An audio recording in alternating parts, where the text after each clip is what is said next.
السلام عليكم. لا تنسوا الإعجاب بالفيديو والاشتراك في القناة تشجيعا لنا لنستمر بنشر المزيد إن شاء الله.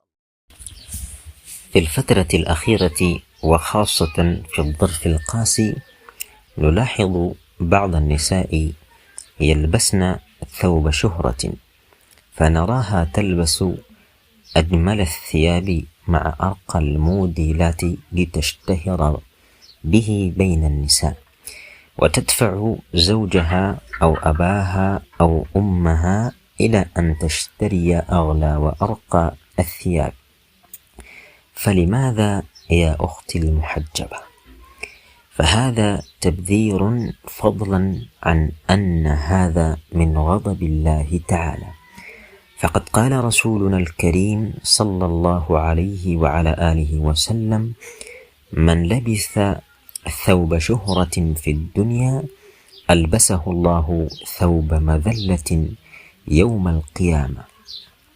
فيا أختي المسلمة احذري، فإن وسائل الإعلام من خلال الصحافة والإذاعة والمسرح والتلفاز قد نجحت في تسميم أفكار الإنسان في الوطن الإسلامي، وجعلته ينساق وراء الدعايات المضللة التي تروجها هيئات أغرقت العقول وألقتها في الجراثيم والأوبئة والأمراض التي خلفتها حضارات المادة باسم التقدم والثقافة.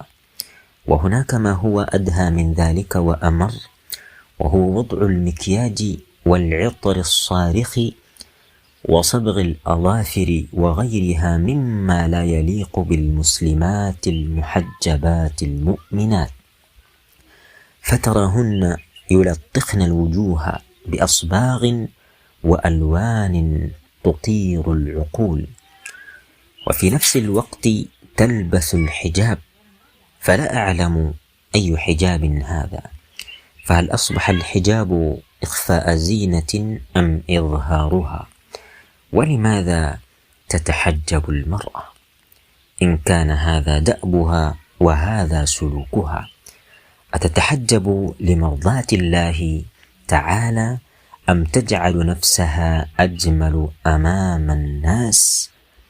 وهل تتحجب طاعة لله عز وجل أم لأن الحجاب أصبح عادة وموضة؟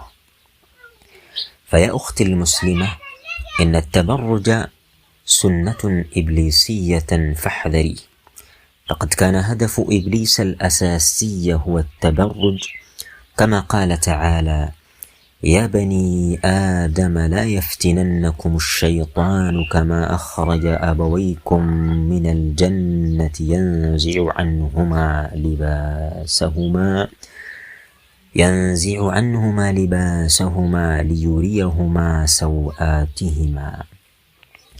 فيا أختي لا تتبعي خطوات الشيطان، إن الشيطان كان لنا عدوا مبينا. واعلمي أن التقدم ليس هو صبغ الوجه ولا كشف مفاتن المرأة، بل العكس تماما.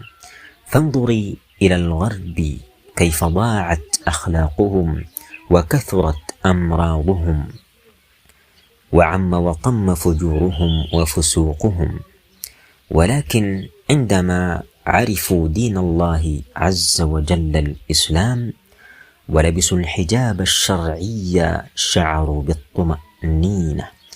فهذه المسلمة الأمريكية والروسية والإسبانية وغيرها عندما تسلم تقول: يوم ارتديت الحجاب الإسلامي شعرت بالمسؤولية حقا، فأنا مسؤولة عن العمل بما أعلم والبحث عما لا أعلم.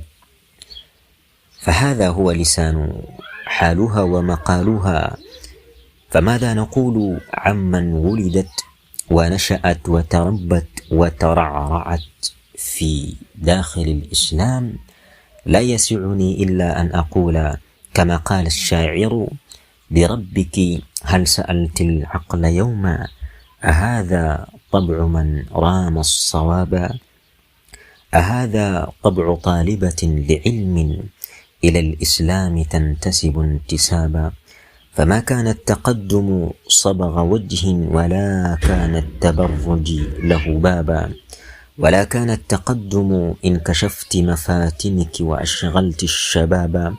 مفاتنك كنز فاحفظيها، وهذا الكنز حاشا أن يعابا، فأنت إن كشفتيها أهنت، وشرف الكنز أن يبقى مهابا.